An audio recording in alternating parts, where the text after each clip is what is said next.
한국이 일본보다 잘 살고 대만은 한국보다 훨씬 더 잘 산다? 그리고 이 서열에서 1, 2, 3위의 격차는 앞으로도 점점 더 벌어질 것 같다? IMF가 이달 중순에 올해 상반기 시점에서 살펴본 세계 경제 전망을 내놨는데요. 안 그래도 걸핏하면 비교 선상에 오르는 한국, 일본, 대만의 지금 경제에 대해서 이런 인상을 갖게 하는 통계들이 잡혔습니다. 관련 기사들도 꽤 보셨을 겁니다. 결론부터 말씀드리면 IMF의 숫자들이 가리키는 이 서열은 코끼리 한 마리에서 다리 한쪽 정도의 진실을 담고 있습니다. 각국의 1인당 GDP를 기준으로 매겨진 이 순위가 지금의 우리에게 의미하는 것들이 분명히 있지만요. 한국, 일본, 대만을 둘러싼 지금의 경제 상황들을 제대로 이해하려면 이 숫자들이 가리고 있는 맥락들을 뒤집어 볼 필요도 있다는 겁니다. 정말 우리는 일본엔 앞서고 대만엔 뒤지기 시작했을까? 지금 가장 궁금한 경제 이슈를 똑소리나게 짚어드리는 똑소리 2 권혜리 기자입니다.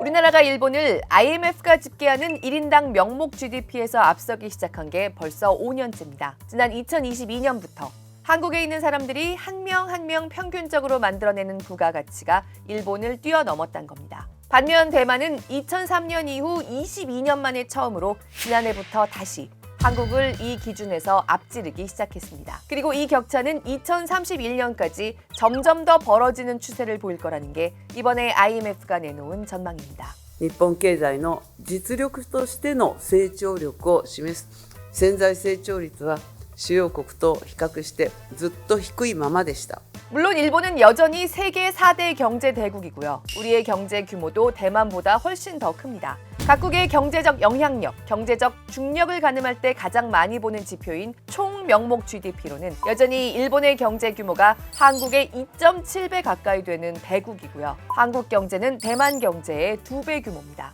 우리나라는 올해 IMF 추산으로 전 세계 15위, 대만이 22위에 올랐죠. 다만 이 총 GDP를 인구수로 나눴을 때는 우리나라가 5년 전부터 꾸준히 일본보다 나은 나라고 대만은 작년부터 다시 우리를 앞서게 됐다. 그 차이는 앞으로 더욱 벌어질 거란 거죠. 그렇다면 한국인들 개개인의 살림이 그만큼 일본인들보다 낫고 대만보다는 못하다는 걸까?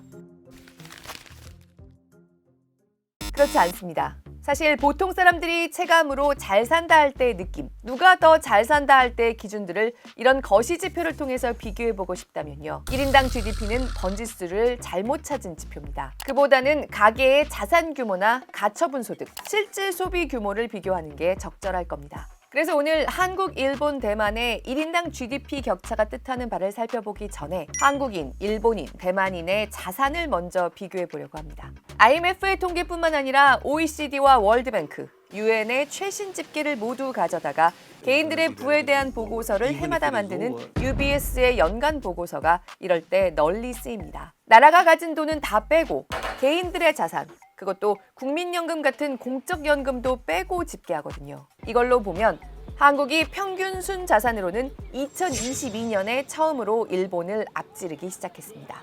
지난해 집계된 최신 기준으로 각 나라 개인들의 부를 모두 달러로 환산했을 때 한국인들은 성인 한 명당 평균 순자산이 25만 달러 좀 넘는 수준, 우리 돈 3억 7천만 원 정도고요. 일본인들은 3억 300만 원 정도라는 겁니다. 가구당도 아니고 인당으로 본 것인데다가 빚은 모두 제하고 나서도 남는 순자산만 봤을 때 이렇다고 하니까 한국인이나 일본인이나 이렇게 부자가 많나 싶죠. 이재용 삼성전자 회장이나 BTS 멤버 같은 사람들을 모두 포함해서 평균을 낸 거기 때문에 평균의 함정은 고려할 수밖에 없는데요. 이보다 좀 더 보통 사람들의 눈높이에 맞는 기준은 중위 순자산일 겁니다. 우리나라 성인들을 순자산 규모 순서대로 한 줄로 쭉 서게 했다고 봤을 때 딱 정가운데에 서게 되는 사람이 가진 것만큼이 얼마냐. 이 기준으로 한국이 일본을 앞지르는 모습은 지난해 나온 집계에서 처음으로 나타났습니다. 우리나라 성인 한 명의 순자산 가운데 값은 10만 400달러. 우리 돈 1억 5,400만 원 정도고요. 일본인들은 1억 5,100만 원 정도입니다. 빚을 다 갚고도 이 정도의 순자산을 갖고 있으면 한국과 일본에서 딱 중간 정도라는 겁니다. 중위 자산과 평균 자산의 격차가 클수록 부의 쏠림이 큰 나라라고 볼 수 있기 때문에 일본인들이 한국인들보다 비교적 더 고르게 자산을 갖고 있다. 일본인들이 좀 더 고르게 잘 산다고 볼 수도 있습니다. 그렇다면 대만까지 비교해보면 어떨까? 대만이 최근 몇 년간 꾸준히 일본과 한국을 앞질러 온 건 사실입니다. 이제 대만 사람들의 평균 순자산은 성인 기준으로 31만 달러, 1인당 4억 6,600만 원 정도입니다. 중위 순자산 기준으로는 1억 7천만 원 정도로 집계됐습니다. 다만 2021년까지만 해도 일본인들의 순자산이 대만보다 더 많았고요. 중위 순자산 기준으로 보면 2023년까지도 엇비슷한 모습을 보였습니다. 그만큼 대만은 잘 사는 사람들 위주로 잘 사는 부의 쏠림이 더 심한 나라라는 거죠. 실제로 부의 불평등 정도를 평가했을 때 한국, 일본, 대만 중에서 대만이 가장 심하고 그 다음 한국, 일본 순으로 꼽혔는데요. 전 세계적으로 보면 대만도 사실 부의 쏠림이 심한 편은 아니지만 이 세 개의 경제만 놓고 봤을 때는 그렇다는 얘기입니다. 그런데 여기서 하나 짚고 넘어가야 하는 게요. 한국인들은 최근 5년간 국민들의 자산 수준으로 봤을 때 전 세계에서 가장 부유한 최상위 25개 나라 중에서도 가장 빠른 속도로 부유해진 사람들이다 라는 게 UBS의 분석입니다. 5년간 무려 44%나 한국인들의 평균 순자산이 증가했다. 우리가? 왜일까?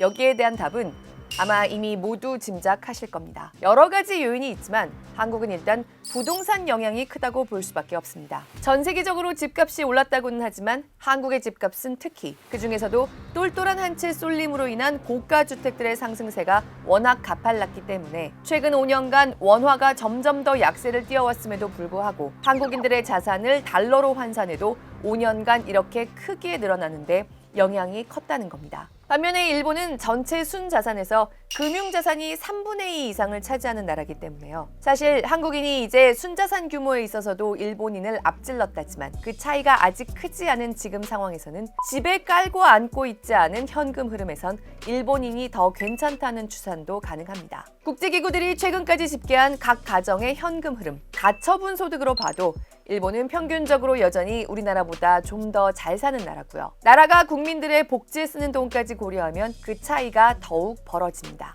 아무래도 일본은 이미 전체 인구 10명 중 3명 이상이 65세 이상 노인이고 우리나라는 노인 인구가 이제 막 20%를 넘어서기 시작했으니까 고령 인구에 주로 나가는 복지에 비해서 일본과 우리의 차이가 클 수밖에 없겠죠. 게다가 한국인들의 살림살이를 이렇게 국제적으로 비교할 때 꼭 착시를 일으키게 하는 부분이 있습니다. 주거비입니다. 우리나라는 OECD 국가들 중에서 가장 주거비를 적게 쓰는 나라 중 하나, 가처분 소득의 15%만 주거비에 쓰는 나라로 꼽힙니다. 말도 안 돼라는 소리가 절로 나오죠. 여러 가지 이유가 있지만 전세란 제도가 아직은 존재하기 때문에 매달 비용 부담이 적은 덕분이 큽니다. 자기 집에 사는 게 아니라면 매달 월세를 내는 게 당연한 다른 나라들은 월 가처분 소득에서 못해도 20%는 주거 비용으로 들어가는 게 OECD 평균입니다. 일본은 이게 22%까지 올라가고요. 또 이런 통계를 낼 때 주거 비용에는 수도, 가스, 전기료 같은 것까지 포함되기 때문에 임차인이 아직까진 전세로 많이 사는 데다 이런 공공요금들이 싼 편인 우리나라가 야, 한국은 그렇게 부자 나라인데 주거비 부담도 이렇게 작아? 이런 착시를 주게 되는 겁니다. 우리나라 사람들이 실질적으로 느끼는 주거비 부담을 고려한다면 일본인들의 살림살이는 여전히 통계적으로도 우리나라 사람들보다 더 나은 편이라고 보는 게 더 적절합니다.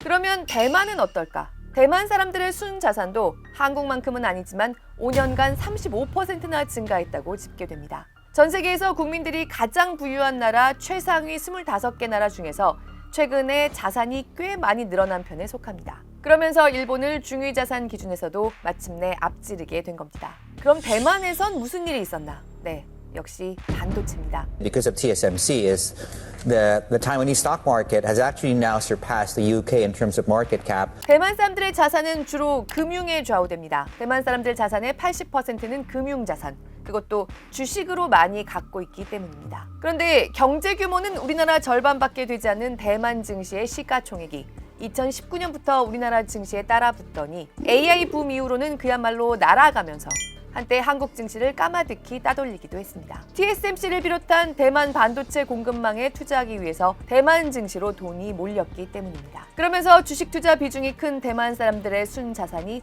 빠른 속도로 늘어난 겁니다. 올해 들어서 우리나라 증시가 많이 따라잡긴 했지만요. 아직도 시가총액 기준으로 대만 증시의 90% 수준입니다. 사실 대만은 젊은이들이 저임금으로 시작하는 나라로 유명하기도 하지만요. 고임금 IT 대기업들은 한국 대기업 못지않습니다. 그런데다 이런 대기업이 취직하지 못하는 사람들은 엄두도 못 내는 부동산까지 비싸니까 부자가 더 부자가 되는 구조가 좀 더 고착된 점도 있습니다. 아무튼 이렇다 보니까 한국이나 대만보다 부동산 상승세도 느리고 현금성 자산 비중이 큰 일본이 최근 몇 년간 자산 규모에서 빠르게 밀리는 모습이 나타난 거죠. 물론 삶의 질 전체를 놓고 보면 자산이나 소득뿐만 아니라 더 다양한 지표들을 종합해서 봐야겠고요. 실제로 OECD가 자산, 소득과 함께 환경, 보건, 치안, 워라밸을 비롯한 11개 지표를 종합해서 각 나라들의 삶의 질을 비교하려는 시도를 하기도 합니다. 이 삶의 질 지수로 보면 한국과 일본은 정말 어디가 앞섰다고 하기 어려울 정도로 서로 딱 붙어 있고요. 공식 회원국이 아닌 대만에 대해선 몇 가지 집계가 나오기도 하지만 단순 비교는 힘듭니다. 그리고 이 삶의 질 지표에선 주관적 요소가 매우 강하게 작용하죠. 그래서 오늘은 자산과 소득에 집중해서 말씀드려봤습니다. 그렇다면 이번에 IMF 경제 전망이 내놓은 한국과 일본, 대만의 1인당 GDP 차이는 우리에게 뭘 시사하는 지표인 걸까요? 한마디로 일본보다는 한국이, 그리고 한국보다는 대만이 훨씬 더 빠르게 성장하고 있다는 얘기입니다. IMF 경제 전망의 GDP 집계는 우물에서 길어올린 물, 국민들이 얼마나 잘 사나를 좀 더 보여주는 지표들은 그 물로 끓인 숭늉 같은 거라고 생각하시면 될 것 같습니다. 그런데 어쨌든 숭늉 단계 이전의 원재료인 물, GDP 성장 속도에서 지금 대만이 정말 빠르게 치고 나가고 있다는 거죠. 이것 역시 첫 번째로는 반도체 얘기를 할 수밖에 없고, 물론 기존 경제 규모 차이도 봐야 합니다. 대만은 한국 절반 규모의 비교적 강소 경제고 반도체에 역량이 집중돼 있습니다. 그러니까 반도체 부문에서의 성장이 엄청난 속도로 이루어지고 있는 지금 대만 경제의 성장 속도가 눈부시게 빠른 겁니다. 그런데 사실 대만 같은 강소 경제가 될 수도 없는, 인구 규모로나 뭐나 돌봐야 할 것들이 훨씬 더 많은 한국은 지금 반도체에 너무 취해 있어도 문제라는 걱정이 꾸준히 나오고 있습니다. 반도체를 비롯한 몇몇 수출 산업들을 제외하면요, 고용 창출 효과가 가장 큰 건설을 비롯한 내수 제조업들의 겨울이 계속되면서 민간 소비 절벽도 이어지고 있고요. 그게 자영업의 비명으로 이어집니다. 결국 수출 기업 몇몇은 날아가는데 내수 부진에 투자는 숨죽인 상태. 이렇게 이원화된 상태가 이어져서는 아무리 반도체에서 폭죽이 터진다고 해도 저성장을 면할 수 없다는 겁니다. 한국보다 작은 반도체 국가 대만의 성장 속도가 우리보다 빠른 건 어쩌면 당연할 수 있습니다. 하지만 우리가 반도체를 제외한 다른 부문에서도 어느 정도 성장을 골고루 담보하고 있을 때나 그게 자연스러운 모습이라고 넘어갈 수 있는 문제지, 지금은 그런 위로가 사치라는 겁니다. 일본이 한국보다 먼저 겪은 고령화도 문제입니다. 1인당 GDP에서 일본이 한국에 밀리기 시작한 건 그만큼 인구에서 일하는 사람의 비중이 적을 수밖에 없는 초고령 단계에 먼저 접어든 탓도 큽니다. 그런데 한국은 전 세계에서 가장 빠른 속도로 늙고 있는 나라죠. 이 상황을 타개하지 못하면 우리 1인당 GDP가 늘어나는 속도는 앞으로 점점 더 느려질 일만 남았다는 겁니다. Adult diapers exceed the baby diapers. Yeah, we're there. Well, I think we're there. Yes. South Korea will be there. They already they passed that point. Yeah, they passed that They point. passed that point many years ago. Japan passed the point many years ago. Doesn't go well looking at the Um, Japanese economy. No, I mean like South Korea is like 0.7, one 0.6. third replacement rate. Yeah, Isn't it's that crazy. Yeah, so 3 generations they're going to be 1/27th, so 3% of their current size. I mean, North Korea won't need to invade; they could just walk across. Yeah. IMF는 우리의 저성장과 고령화가 겹치면 아직은 건전한 편인 우리 재정 여력도 빠르게 소진될 수 있다고 봤습니다. 대만의 올해 국가 부채 비율은 한국의 절반밖에 안 됩니다. 그리고 마지막으로 환율. 이 모든 상황들이 반영되는 돈의 가치를 봤을 때 최근 몇 년간 엔과 원은 꾸준히 함께 약세였지만 엔이 더 약세였던 게 일본의 1인당 GDP가 우리에게 밀리는 모습을 낳았습니다. 사실 이 환율 요소를 제거하면 한국과 일본의 1인당 GDP 격차는 더 미미해질 수 있습니다. 그러니까 결국 이제 잠재 성장률 자체가 상당히 조금 낮아지고 있는 부분들 자체. 고령화 사회에 이제 본격적으로 좀 진입을 하고 원화가 계속해서 약세 흐름을 좀 보인다라고 하면 또 1인당 GDP에도 또 이제 일본과 재역전될 수 있는 가능성은 상당히 좀 잠재 있다라고 봐야 될 것 같습니다. 반면 한국과 대만의 격차는요. 원화에 비해서 대만 달러가 최근 몇 년간 꾸준히 강해지면서 격차가 더 벌어져 보이는 게 사실이지만요. 환율 요소를 제거하고 봐도 대만의 성장 속도가 확실히 더 빠릅니다. 올해 똑소리 2에서 한국이 지금 상황을 타개하기 위해서 모색해야 할 노력들도 꾸준히 취재하겠습니다.